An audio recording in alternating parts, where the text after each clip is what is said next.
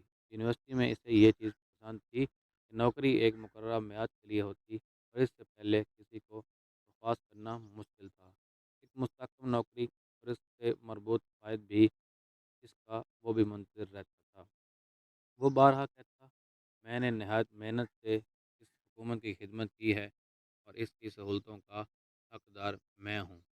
دوسرا مالیاتی معاملات میں خود مختاری کا قائل تھا۔ وہ ہمیشہ حقداری کی اس ذہنیت کے خلاف بولتا، کیونکہ اس کے خیال میں اس طرح کمزور اور ضرورت مند افراد کی تعداد میں اضافہ ہو رہا تھا۔ وہ ہمیشہ اس بات پر زور دیتا کہ انسان کو مالی طور پر خود کفیل ہونا چاہیے۔ ایک نے کوشش کر کے کچھ پس انداز کر لیا تھا، دوسرے نے سرمایہ کاریوں میں اضافہ کیا تھا، ایک نے مجھے ایک زبردست درخواست اور بایو ڈیٹا لکھنے کا طریقہ بتلایا تھا تاکہ مجھے ملازمت تلاش کرنے میں آسانی ہو، دوسرے نے مجھے مضبوط تجارتی اور مالیاتی منصوبہ بندی کے بارے میں بتلایا تاکہ میں نوکریاں پیدا کر سکوں۔ دو مضبوط باپوں کے زیر اثر رہتے ہوئے مجھے خاصا وقت ملا کہ زندگی پر ان دونوں کے نظریات کے اثرات کا گہرا مشاہدہ کر سکوں۔ مجھے یہ بھی پتہ چلا کہ حالات کے بل بوتے پر ہی لوگ اپنی زندگی سنوارتے ہیں۔ مثال کے طور پر میرا غریب باپ ہمیشہ کہتا میں کبھی بھی دولت مند نہ بنوں گا، اور آخر کار یہ پیش گوئی سچ ہوئی۔ اس کے برعکس میرا امیر باپ ہمیشہ خود کو دولت مند تصور کرتا۔ وہ کہا کرتا میں امیر آدمی ہوں اور امیر لوگ یہ نہیں کرتے وہ نہیں کرتے۔ ایک دفعہ اسے سخت خسارہ ہوا اور وہ تقریباً کنگال ہو گیا۔ اس کے باوجود خود کو دولت مند کہتا رہا۔ وہ خود کو حوصلہ دینے کے لیے یہ کہتا رہا غریب ہونے اور کنگال ہونے میں فرق ہے، پیسے کا فقدان وقتی ہے جبکہ غربت غیر محدود ہے۔ میرا غریب باپ بھی کہتا مجھے دولت سے دلچسپی نہیں یا اس کی سوچ بے فائدہ ہے۔ میرا امیر باپ کہتا دولت طاقت ہے، ہمارے خیالات کا تخمینہ یا ان کی اہمیت کا اندازہ لگانا شاید ممکن نہیں، مگر بچپن ہی میں مجھے اس بات کا اچھی طرح اندازہ ہو گیا تھا کہ میں اپنے خیالات کی جانچ کروں اور ان کا اظہار کر سکوں۔ میں نے محسوس کیا کہ میرا غریب باپ اس لیے غریب نہ تھا کہ اس کی آمدنی کم تھی، یہ اچھی خاصی تھی، بلکہ اپنے خیالات اور کارکردگی میں وہ ایسے ہی تھا۔ بچپن میں دونوں باپوں کی موجودگی میں اس بات کا اچھا خاصا شعور ہو گیا کہ کون سے خیالات کو میں نے ذہن میں رکھنا ہے اور ان کی نشونما کرنی ہے، مجھے کس کی بات سننی ہے، امیر باپ کی یا غریب باپ کی۔ دونوں ہی تعلیم اور سیکھنے کے عمل کو بہت اہمیت دیتے اور قابل تعظیم گردانتے۔ ان کے اختلاف صرف اس بات پر تھا کہ دوران تعلیم زیادہ زور کس پر دینا ہے۔ مجھے ایک پڑھائی کے دوران محنت کی تلقین کرتا تاکہ میں اچھے نمبر لے کر کامیاب ہو جاؤں، مجھے باعزت نوکری ملے اور میری تنخواہ معقول ہو۔ وہ مجھے پیشہ ورانہ تعلیم دلانے کا خواہش مند تھا تاکہ میں اٹارنی بن جاؤں، اکاؤنٹنٹ بنوں یا بزنس اسکول سے MBA کروں۔ دوسرا مجھے دولت مند ہونے کے لیے محنت سے پڑھنے کا مشورہ دیتا۔ وہ چاہتا تھا کہ میں دولت کے معجزاتی اثرات کے بارے میں جانوں، اسے کیسے حاصل کیا جاتا ہے اور کارآمد بنایا جاتا ہے، وہ کون سے طریقے ہیں جن سے اسے تابع فرمان ہو کر مزید دولت پیدا کرنی ہے۔ وہ بار بار کہتا میں پیسے کے لیے کام نہیں کرتا، پیسہ میرے لیے کام کرتا ہے۔ 9 سال کی عمر میں میں نے فیصلہ کیا کہ امیر باپ کی نصیحت کو پلے باندھ لوں اور اس پر عمل کروں۔ اس انتخاب کے بعد میں نے اپنے غریب باپ کی نصیحتوں کو مصیبت ڈال دیا تاکہ وہ بے تحاشا پڑھا لکھا انسان تھا۔ رابرٹ فراسٹ میرا پسندیدہ شاعر ہے، مجھے اس کی بہت سی نظمیں اچھی لگتی ہیں، مگر جسے سب سے زیادہ پسند کرتا ہوں وہ یہ ہے راستہ جو نہ اپنایا گیا۔ میں روزانہ اسے دہراتا ہوں۔ غزل، راستہ جو نہ اپنایا گیا۔ ایک روپیلے جنگل میں دو راستے مختلف سمتوں میں جاتے تھے، دونوں پر سفر کرنا ناممکن تھا۔ میں اکیلا مسافر تھا، دیر تک کسی سوچ میں غرق رہا، ایک راستے پر دور تک نگاہ کی، جہاں تک آگے جا کر مڑ کر نظروں سے اوجھل ہو گیا۔ پھر میں دوسرے راستے پر روانہ ہو گیا۔ غالباً یہ راستہ میری توجہ کا زیادہ طالب تھا، کیونکہ اس پر گھاس اگی ہوئی تھی اور قدموں کے نشانات نہ تھے، مگر جب میں ذرا آگے گیا اس پر ایک خاصی آمد و رفت کے ایک دن تک مسلسل میں اس راستے پر چلتا گیا اور راستوں سے ملتے گئے۔ اب واپسی ممکن نہ تھی۔ ایک مدت کے